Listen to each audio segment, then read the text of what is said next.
Hey guys, well, I just thought I'd answer those couple of questions that I didn't get to in episode 1 of the podcast. I think there were 3 questions that I didn't get time to answer, so I thought I'd just upload a short video and answer each question individually. So we had a question come in from Boomer on Twitter about the best way to sort of deal with or manage your routine day to day, and also best way to practice chipping and pitching. So I think the best way to manage your routine day to day is make sure that your routine has a little bit of variability to it and a bit of flexibility in the way that you approach each routine. I know in the past that there's been a lot of instruction on trying to do the same thing every time with your pre-shot routine, and personally I'm not a big fan of that, because the fact that we never hit the same shot twice in a round of golf, or we also never have the same relationship with shots during a round of golf.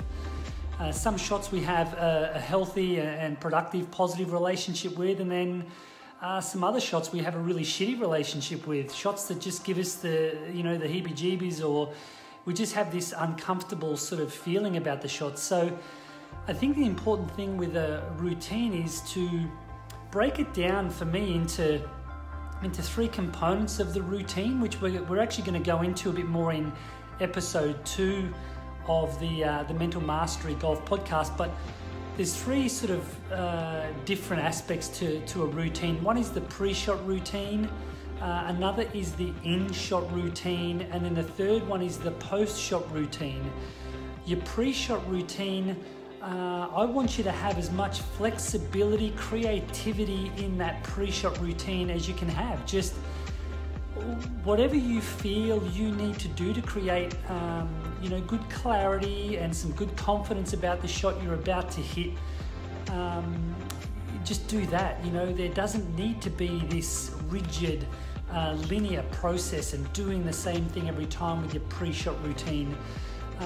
Definitely would like your in-shot routine, the way that your mind is functioning and the thoughts you're having in the shot and over the ball. I'd like them to be obviously very consistent and not have too much variability. But your pre-shot, just have some fun with your pre-shot, some creativity. That's going to help you to be a little bit more engaged and not have a sterile sort of pre-shot routine that can become quite boring, within time. So in regards to your chipping and pitching practice, I think for me that ultimately depends upon your competency level with chipping and pitching. If you've got a fairly good sort of base of mechanics when it comes to chipping and pitching, then if you think about your patterns of behavior in a round of golf when it comes to chipping and pitching, that you never have the same shot twice. You might hit a 20-foot chip shot and then 2 holes later have a 75-yard pitch shot.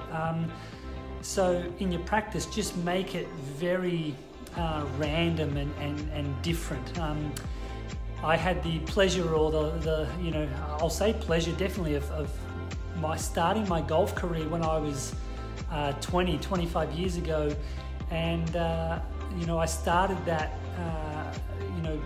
golf journey at Croydon Golf Club, and there was a young kid, 14 at the time, that was practicing a lot with me, and his name was Aaron Badley. So Bads and I did a lot of short game, a lot of pitching practice, and Bads is known to be one of the best short game players in the world. And the way that we practiced back then, he drove a lot of that, was we would set up 10-yard targets from 20, 30, 40, 50, 60, 70, 80 meter targets, and we would choose random distances and random trajectories. So we would say a high pitch shot to 80, next shot would be a low pitch shot to 30, then a mid trajectory to 50, and then maybe a little draw pitch shot to 60, or a high fade. We would really mix it up a lot, and that really gave us the opportunity to be prepared for any shot we had out on the golf course when it came to that yardage. So,